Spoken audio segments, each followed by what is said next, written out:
বছরে যে কোনো সময়ের মধ্যে সেরা দোয়া হলো আরাফাতের দিনের দোয়া। আরাফার দিন সিয়াম পালন করলে আগে 1 বছর, পরে 1 বছর, 2 বছরের পাপ ক্ষমা হবে। 365 দিনের মধ্যে শ্রেষ্ঠ দিন কোনটা? জুমা।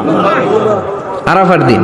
পৃথিবীর শ্রেষ্ঠতম ইবাদতগুলোর একটা ইবাদত হজ, যা এই 10 দিনে হয়। পৃথিবীর শ্রেষ্ঠতম একটা দিন আরাফার দিন, যা এই 10 দিনের মধ্যে আছে। আরাফার দিনে আল্লাহ সুবহানাহু ওয়া তাআলা সবচেয়ে বেশি মানুষকে ক্ষমা করে থাকে। তাহলে আমরা কি করতে পারি?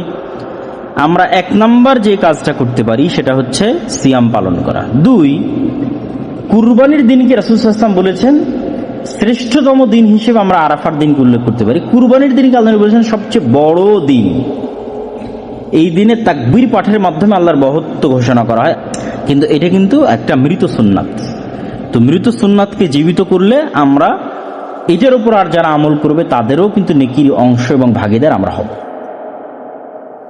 তাহলে আমরা হিসাব করতেছিলাম যে পৃথিবীর শ্রেষ্ঠতম ইবাদতগুলোর একটা ইবাদত হজ, যা এই 10 দিনে হয়। পৃথিবীর অন্যতম একটি বড় ইবাদত কুরবানি, যা এই 10 দিনে হয়। পৃথিবীর শ্রেষ্ঠতম একটা দিন আরাফার দিন, যা এই 10 দিনের মধ্যে আছে। আবার এই 10 দিনে আরো 2টা ইবাদত মানুষ যুক্ত করতে পারে, কানেক্টেড করতে পারে, যা রাসূল সাল্লাল্লাহু আলাইহি ওয়াসাল্লাম যুক্ত করেছেন। সেটা হচ্ছে সালাত, সিয়াম, দান। তো সিয়ামেরটা তো রাসূল সাল্লাল্লাহু আলাইহি ওয়াসাল্লাম বলে দিয়েছেন, হাদিসে স্পষ্ট এসেছে, আয়েশা রাদিয়াল্লাহু তাআলা আনহার হাদিস, যে রাসূলুল্লাহ সাল্লাল্লাহু আলাইহি ওয়াসাল্লাম এই জিলহজ মাসের প্রথম 9 দিন সিয়াম পালন করতেন। তাহলে 10 দিনের মধ্যে সিয়ামও ঢুকে গেল, 10 দিনের মধ্যে কুরবানিও ঢুকে গেল, 10 দিনের মধ্যে হজও ঢুকে গেল, 10 দিনের মধ্যে আরাফাও ঢুকে গেল। এতগুলো জিনিসকে একসাথে একত্রিত করা আর পৃথিবীর কোনো সময়ে সম্ভব নয়, যা এই 10 দিনে সম্ভব। এই জন্য এই 10 দিন যে সত্যিই পৃথিবীর শ্রেষ্ঠতম দিন, তাতে সন্দেহের কোনো অবকাশ নাই। কেউ যদি আরাফার দিন জুলহিজ্জার 9 তারিখে সিয়াম পালন করে, তাহলে তার বিগত 1 বছর আগে ও পরে 2 বছরের পাপ ক্ষমা করা হবে। আবু হুরায়রা রাদিয়াল্লাহু তাআলা আনহু বলেন, রাসূল সাল্লাল্লাহু আলাইহি ওয়াসাল্লাম বলেছেন, মা মিন ইয়াউমিন আকসারা আইয়ুতিকাল্লাহু ফিহা আবদান মিনান নারে মিন ইয়াউমি আরাফা। পৃথিবীতে এমন কোন দিন নাই যে দিন আল্লাহ তাআলা অধিক সংখ্যক মানুষকে জাহান্নাম থেকে মুক্তি দেন আরাফার দিনে যত মুক্তি দেন। আমরা আরাফার দিনে সিয়াম পালন করি, আরাফার মাঠে উপস্থিত হাজী ব্যতীত। রাসূল সাল্লাল্লাহু আলাইহি সাল্লাম বলেছেন, আরাফার দিন সিয়াম পালন করলে আগে 1 বছর, পরে 1 বছর, 2 বছরের পাপ ক্ষমা হবে। তিনি বলেন, আরাফার দিন যত মানুষ জাহান্নাম থেকে মুক্তি পায়, পৃথিবীতে বছরে আর কোনো দিন নেই যেই দিন মানুষ তত জাহান্নাম থেকে মুক্তি পায়। মর্মে আমরা সকল দিনী ভাই বোনকে অনুরোধ জানাচ্ছিলাম এই পর্যন্ত আলোচনা রেখে যে জুলহিজ্জার 1 তারিখ থেকে 9 তারিখ পর্যন্ত টানা ধারাবাহিকভাবে নফল সিয়াম পালনের আমাদের অভ্যাসী হতে হবে। দুনিয়ার শ্রেষ্ঠ নফল সিয়ামের একটা প্রস্তুতি নিতে হবে আমাদেরকে। রাসূলুল্লাহ সাল্লাল্লাহু আলাইহি ওয়াসাল্লাম বলেন, সিয়ামু ইয়াউমি আরাফাতা আহতাসিবু আলাল্লাহি আন ইউকাফিরা সানাতা আল্লাতী ক্বাবলাহু ওয়াস সানাতা আল্লাতী বা'দাহু। আল্লাহ নবী সাল্লাল্লাহু আলাইহি ওয়াসাল্লাম বলছেন, আমি তোমাদেরকে জানাচ্ছি, আল্লাহর কাছে আমি আশা করি এমন একটা সিয়াম তোমরা রাখবা, পূর্ববর্তী 1 বছর, আগামীর 1 বছর এই গুনাহ আল্লাহ তোমাদের মাফ করে দিবেন। সেই সিয়ামটা হচ্ছে আরাফাতের দিবসের সিয়াম। সুবহানাল্লাহ। নিয়ত করে ফেলি আমরা, এবছর আমরা আরাফাতের দিবসের সিয়াম রাখবো। এখানে 2টি কথা। আরাফাতের দিবসকে আমরা কি হিসাবে কাউন্ট করব? আমরা কি 9 তারিখ হিসাবে দেশে কাউন্ট করব? বিভিন্ন সময় বিভিন্ন জায়গায় চাঁদ ওঠে, সেটার হিসাব, নাকি আরাফাতের দিবস? এখানে প্রণিধানযোগ্য 2টি কথা। আরাফা, ইয়াউমু আরাফা কিয়ামত পর্যন্ত 9 জিলহজেই হবে।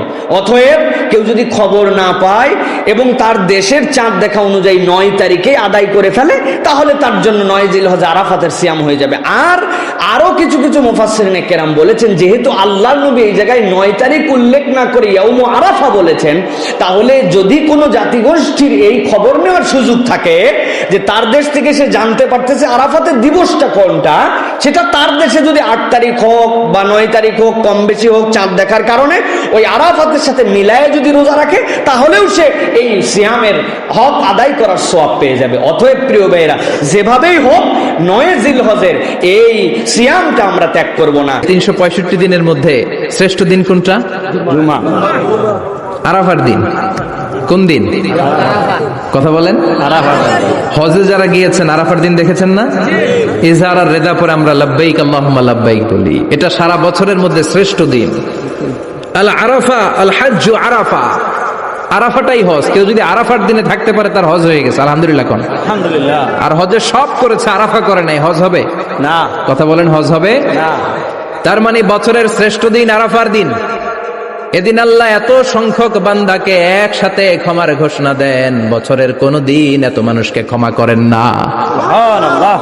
আবার শয়তান ওই দিনে এতটা লাঞ্ছিত বোধ করে, এতটা অপমান বোধ করে, বছরের কোন দিন শয়তান এত অপমানিত হয় না। এজন্য বিশ্বনবী বলেছেন, খায়রুদ দুআ দুআ ও আরাফা। সবচাইতে শ্রেষ্ঠ দোয়া আরাফার দিনের দোয়া। বিশ্বনবী আরাফার দিনে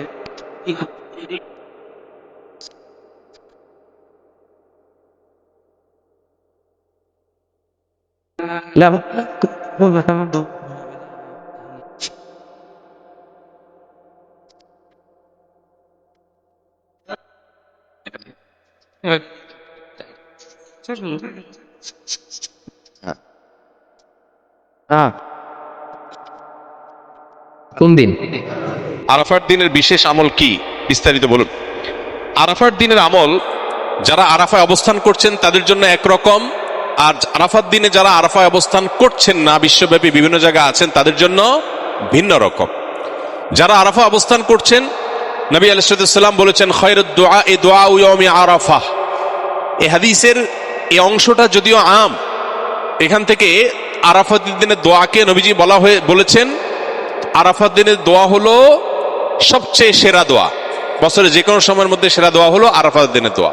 যদিও আরাফাতের ময়দানে হাজিদের দোয়া কবুল হয়, ফেরত দেওয়া হয় না, বহু হাদিস আছে। যেহেতু হাদিসে আরাফাতের দিনের দোয়াকে সেরা দোয়া বলা হয়েছে, আমরা যদি দূর থেকে আল্লাহর কাছে দোয়া করি, আশা করতে পারি আল্লাহর কাছে, আশা করতে অসুবিধা নেই যে আল্লাহ তাআলা দোয়া হয়তো কবুল করবেন। দ্বিতীয়ত নবী রাসূলুল্লাহ সাল্লাল্লাহু আলাইহি ওয়াসাল্লাম বলেছেন, খায়রুমা ওয়া খায়রুমা আনা কুলতু আনা ওয়ান নাবিয়্যুনা মিন ক্বাবলি লা ইলাহা ইল্লাল্লাহু ওয়াহদাহু লা শারীকা লাহু লাহুল মুলকু ওয়া লাহুল হামদু ওয়া হুয়া আলা কুল্লি শাইইন কাদির। আরাফাত দিনে নবী রাসূলুল্লাহ সাল্লাল্লাহু আলাইহি ওয়াসাল্লাম বলেছেন, আমি এবং আমার পূর্বে নবী রাসূলরা যত দোয়া আল্লাহর কাছে করেছেন, এর মধ্যে সবচেয়ে সেরা হলো এটা, লা ইলাহা ইল্লাল্লাহু ওয়াহদাহু লা শারীকা লাহু লাহুল মুলকু ওয়া লাহুল হামদু ওয়া হুয়া আলা কুল্লি শাইইন কাদির। এটা আমরা বিশেষ করে পাঠ করব। আরাফাত দিনে হাজী সাহেবদের জন্য রোজা রাখা নিষেধ, বেশি বেশি দোয়া করবেন তারা, তাদের জন্য করণীয় আমলগুলো। আর আরাফাত দিনের অনুসরণে জিলহজের 9 তারিখে পৃথিবীর বিভিন্ন প্রান্তে থাকা মুসলমানরা নফল রোজা রাখবেন। এতে 1 বছর পূর্বের আর হায়াতে বাঁচিয়ে রাখলে আল্লাহ তাআলা অগ্রিম 1 বছরের গুনাহ আল্লাহ মাফ করে দিবেন। এজন্য আরাফাত দিনে নফল রোজা রাখবো ইনশাআল্লাহ। এই দোয়াটা কি এই রোজাটাকে জিলহজের 9 তারিখেই রাখবো, নাকি যে আপনার আরাফাত দিন হাজিদের অবস্থানকে হিসাব করে রাখবো, এটা নিয়ে দুই রকমের মত আজকাল শোনা যায়। তবে আরাফাত দিনে হাজিরা অবস্থান করছেন হুবহু ওইটার সাথে মিল রেখে গোটা বিশ্বে আসলে ওই দিনে একই সময় রোজা রাখা, এটা সব ক্ষেত্রে সম্ভব না, ভৌগোলিকভাবে এটা সম্ভব না। এই জন্য জিলহজের 9 তারিখটা যদি কেউ রোজা রাখেন, ইনশাআল্লাহ বিদিল্লাহ তিনি এই ফজিলত এবং এই তাৎপর্যের মাহাত্ম্য পেয়ে যাবেন। এবং এই মতটা অধিকতর সব দিক থেকে সমৃদ্ধ এবং যুক্তি সমৃদ্ধ।